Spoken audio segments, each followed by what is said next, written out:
Good morning sa inyo. Good evening sa Pinas. Aga kong gumising kasi may pasok ako ngayon. So si Mr. tulog pa. Pero kagabi gumawa na siya ng kape. Ginawa ko ngayon, ibubro ko na lang. Tapos mamaya ko pa siya gisingin kasi ang alis ko 6:45. So mga 6:40 gigisingin ko siya para ihatid ako sa trabaho kasi hindi pa ako pwede mag-drive. So ang hirap dito eh. So kailangan talaga marunong ka mag-drive.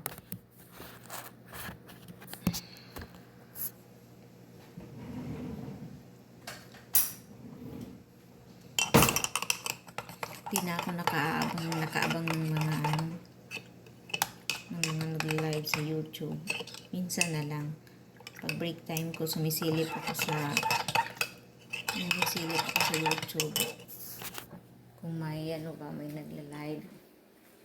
Kasi sobrang busy sa tindahan eh.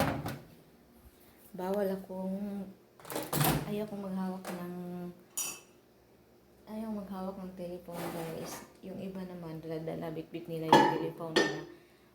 Ako hindi kasi alam nyo na tayo mga Pinoy, diba? So, sabi ng manager ko kahapon, next week, iti-train nila ako sa bakery. So, hopefully, hindi na ako magiging part-time. Need ko talaga full-time kasi may nag-aaral ako 2 college. So, we'll see guys. Pray to God na lang na makukuha ko yung job na yon. Pray for me too. So, yan. God bless sa inyo.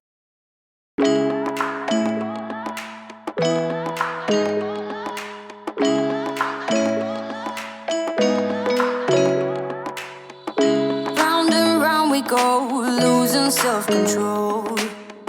I keep telling myself, but I don't wanna let you know. Ayan na mga langga, malapit nang naluto yung Bicol Express ko kasi gutom na daw si Mister. So wala akong ibang naisip, madali lang nalutuin kasi pagod din ako galing sa trabaho. So ayan, malapit na siyang matapos. Ayan guys, yung buong araw ko ngayon, alas 7:30 na ng gabi, pero may araw pa rin. So, thank you so much guys, kasi